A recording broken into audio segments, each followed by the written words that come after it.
Mkuu wa Mkoa wa Morogoro Adam Kigoma Malima amesema mkoa huo umekuwa kinara katika kuwawezesha wanawake kiuchumi, ikiwa ni sehemu ya kutambua nafasi ya mwanamke katika jamii, huku akiwaonya watendaji wa serikali mkoani humo kuwa hatovumilia mtendaji yeyote wa serikali atakayefumbia macho vitendo vya unyanyasaji kwa wanawake na wasichana, hususan pale wanapopoteza haki zao za msingi. Mheshimiwa Malima amesema wanawake ni nguzo muhimu katika maendeleo ya familia na taifa kwa ujumla.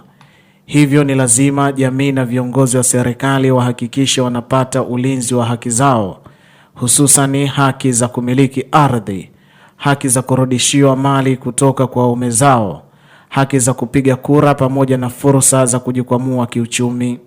Lakini kuna haki ya kumiliki ardhi. Hii haki muhimu sana, na mara nyingi tunaiona na bado naisikia ipo kwenye maeneo mengine. Mtu amekufa, alikuwa na shamba lake, sijui alikuwa na ardhi zake, wanakuja watu hata hawamo. Yule bwana ana watoto, ana wake, lakini anakuja watu hawamo, wanakuja kumiliki kila kitu.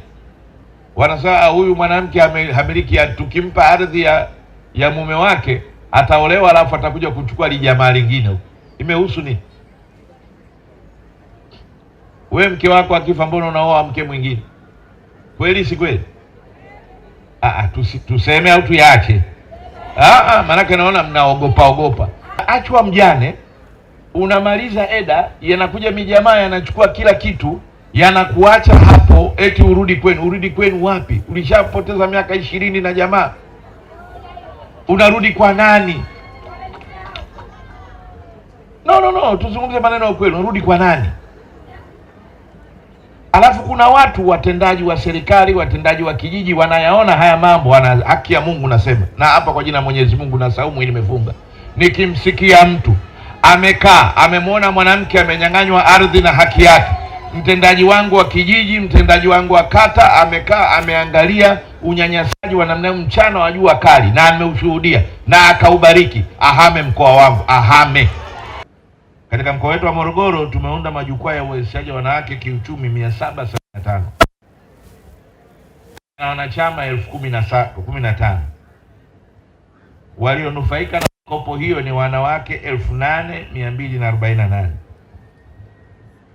na mkopo wenyewe umejumuisha bilioni 5,380,000 katika halmashauri zote za mkoa wa Morogoro kufikia mwaka huu. Sasa haya yamefanywa kuanzisha majukumu kwa ajili ya kutoa mchango katika maendeleo ya wanawake na kukuza pato la taifa. Wanawake mnaposhiriki katika maendeleo haya na uzalishaji huu, mnachangia moja kwa moja kwenye maendeleo ya nchi yetu. Lakini pia tumeanzisha benki ya wanawake, kutoa huduma za afya bure kwa wanawake wajawazito na watoto chini ya miaka 5, na tunazidi kuimarisha huduma hiyo ya afya. Serikali imeendelea kuchukua hatua za kimakusudi za kisera na kisheria kuhakikisha haki na usawa kwa wanawake vinalindwa. Haki hizi ni katika pia usawa wa kumiliki mali, kupata elimu. Huruhusiwi kunyimwa elimu. Wazazi wako hawaruhusu. Nyinyi wanawake wa baba wenzangu, watoto, huwezi kumfungia mtoto ndani ukamnyima elimu kwa sababu ni mtoto wa kike, ukasema nyi watoto wa kiume nendeni shule, lakini huyu asubiri kuolewa. Hakuna kitu kama hicho.